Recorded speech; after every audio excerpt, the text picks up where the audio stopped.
Dalam cerita seri ini, mungkin ini menjadi episode yang bikin gue lebih puas lagi selain aksi yang cukup bagus setelah episode yang lalu. Karena di ending episode ini walaupun cuma sebentar saja bisa diperlihatkan rasanya cukup puas dan enak gitu ketika melihat Ryo menjadi liar atau lepas kendali. Rasanya bahagia, seneng gimana gitu.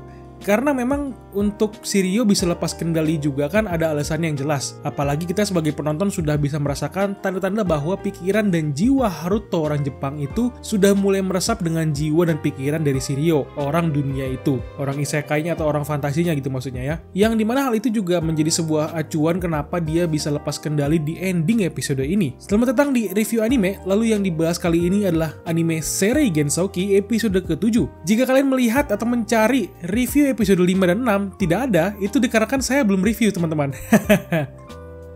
Dalam episode 7, jalur ceritanya memang bermula setelah Ryo sudah berangkat dari daerah tempat tinggal Ajin atau tempat tinggal para beastmen dan meninggalkan Latifah di sana. Lalu akhirnya dia sampai ke daerah Yagumo, tempat tinggal almarhum orang tuanya. Ketika sampai di sana pun, kita bisa melihat bahwa Ryo berpapasan dengan dua orang perempuan yang bernama Sayo dan Ruri. Yang memang dalam cerita di sini, dua cewek inilah yang mungkin bisa dibilang menjadi karakter perempuan utama dalam sesi cerita Ryo ketika di daerah Yagumo. Karena memang si Ruri itu adalah sepupunya Ryo, lalu si Sayo itu mungkin masih kerabat jauh keluarganya lah bisa dibilang. Dalam cerita di sini pun, akhirnya si Ryo bisa bertemu dengan kepala desa yang dia hampiri. Mungkin menjadi sebuah kebetulan yang sangat beruntung ya, dimana di sini dia langsung bertemu dengan neneknya sendiri. Yang terlihat memang seperti nenek biasa, tapi dia ini punya koneksi yang cukup besar dengan pihak kerajaan orang Yagumo ya, karena memang mantunya aja itu putri raja kalau nggak salah. Ceritanya begitu ya. Lalu setelah Ryo bertemu dengan nenek dari ayahnya, di sini dia ditunjukkan sebuah pemakaman batu biasa untuk dua orang tuanya yang sudah dibuatkan terlebih dahulu akibat alasan yang belum diketahui oleh si Ryo. Di sini mungkin banyak yang bertanya-tanya mengenai alasan mengapa orang tua Ryo sampai keluar di negara itu ke negara orang lain yang tidak diketahui. Apalagi di sini si nenek tidak mau memberitahukan alasannya dulu. Maksudnya belum dikasih tahu. Karena itu ceritanya untuk episode selanjutnya baru jelasin. Tapi gua akan cerita sedikit, jadi ada sedikit spoiler di video ini. Yang intinya tuh dulu ceritanya ada konspirasi yang ingin mencelakakan putri dari kerajaan Yagumo dan mengharuskan ayah dan ibu si Ryo ini keluar di negaranya dan dianggap meninggal untuk mengelabui musuhnya yang ada di situ. Jadi secara kasarnya alasannya untuk keamanan sang putri raja yang sudah jatuh cinta kepada pengawalnya sendiri, yaitu adalah bapaknya Ryo maksudnya, dan putri raja itu mamanya Ryo, yang membuat mereka itu mau tidak mau keluar dari negerinya untuk pengasingan. Ya, spoiler episode selanjutnya, memang si Ryo ini pangeran ya statusnya jadinya, karena dia itu cucu dari Raja Yagumo sekarang ini. Spoiler dikit, nggak banyak-banyak nih men.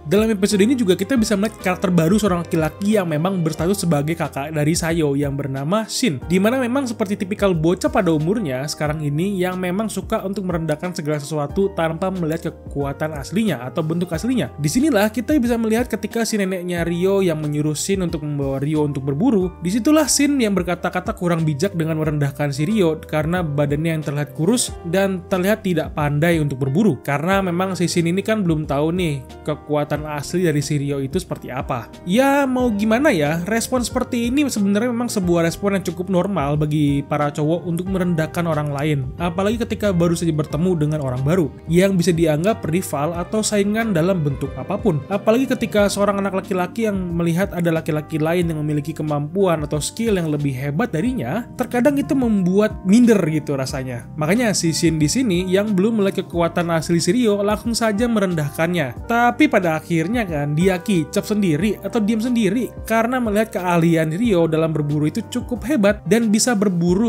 banyak burung, sedangkan dia saja belum menangkap satupun.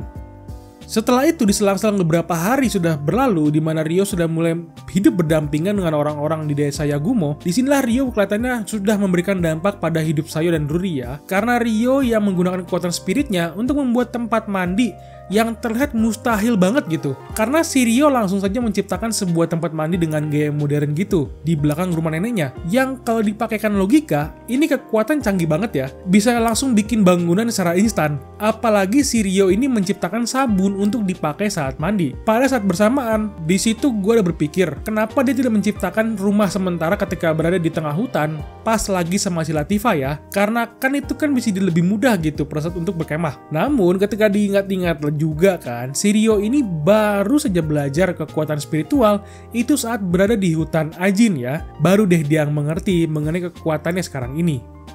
Lalu pada saat Ryo dengan neneknya sedang berbicara di tengah desa, terjadilah perkelahian di rumah nenek Ryo, lebih tepatnya di belakang rumahnya, di mana Sayo dan Rudy sedang mandi. Disinilah ya adegan yang mungkin cukup meresahkan sekaligus menyenangkan, yaitu adalah adegan di mana preman kampung sebelah yang bernama Gon datang untuk mengintip atau membuat keributan untuk memakan para bunga desa yang menjadi topik pembicaraan di sekitaran kampung, sepertinya ya. Karena jika tidak ada yang menyebarkan berita mengenai tempat mandi perempuan di desa, kan nggak mungkin si Gon ini datang. Apalagi di sini ketika dilabrak sama Sishin, dia cuma bilang mau ketemu sama kepala desa doang. Yang padahal dia cuma mau ngintip Sayo dan Rudy yang sedang mandi. Dan tujuannya untuk menikah dengan si Rudy. Kalau gue bilang sih itu alasan doang. Lalu kenapa si Gon, cowok yang berparas preman ini, kelihatannya semena-mena aja? Itu dikarenakan status dia sebagai anak kepala desa sebelah. Jadi dia ini tamu yang suka mencari masalah ke desa-desa lain dan membuat keributan. Tapi kelihatannya ya, bakal lepas lagi karena statusnya sebagai anak kepala desa. Jadi kasarnya punya status spesial gitu deh dia ini. Terlebih lagi tujuan si Gon ini kan selain mau ngintip cewek dan membuat keributan, dia sepertinya ingin membuat si Rudy itu menjadi istrinya yang memang sudah lama dia incar. Namun dilarang atau tidak disetujui oleh kepala desa dan para warga desa karena perilaku Gon selama ini. Jadi wajar saja ya pada benci sama ini orang yang sok jagoan gitu kan. Apalagi pas dia ketemu dengan Ryo untuk pertama kalinya. Mukanya aja udah nggak enak dan kelihatan sengaja mau mendepak kaki Ryo. Namun dikarenakan Ryo yang kuatnya itu luar biasa, ketika ditendang malahan Gon yang jatuh terpental ke depan, seperti menendang tiang besi. Tapi tidak sampai situ saja, si Gon yang datang dari desa sebelah ini dipinjami kubuk untuk bermalam akibat kesalahpahaman yang memang disengaja sama si Gon. Dan inilah adegan yang memang membuat gue cukup bahagia ketika melihatnya, yaitu adalah adegan pada malam hari, di mana si Gon yang berencana untuk melecehkan Rudy ketika dia sedang tidur. Nah, di adegan inilah yang memang menjadi sebuah penentuan hati dan mood gua sebagai penonton. Karena ketika Gon yang sudah melecehkan Rudy di sini, datanglah penyelamat kita yaitu Ryo yang sudah bersiaga dan memukul anak buah Gon duluan, lalu membuat cahaya agar terlihat. Di adegan inilah yang memang terlihat cukup membahagiakan ya untuk para penonton. Karena di sini si Ryo yang sudah mulai marah karena dia jadi teringat dengan kejadian trauma yang terjadi pada ibunya saat dibunuh. Dan itulah tanda dari si Ryo yang menjadi liar atau lepas kendali akan amarahnya, lalu menghajar Gon sampai babak belur. Disitulah rasanya cukup keren ya, apalagi si Ryo ini nggak ampun-ampunan untuk memukul Gon sampai babak belur parah, yang membuat orang-orang yang melihatnya cukup terkejut. Tapi untung aja si Ryo ini bisa dihentikan oleh petugas pemeriksa pajak yang memang sedang mampir untuk mengambil pajak di desa. Dan itu adalah adegan yang cukup membahagiakan walau cuma sebentar. Namun berasa sekali untuk para penonton untuk melihat bahwa jiwa dari Haruto dan Ryo ini sudah mulai menyatu menjadi satu.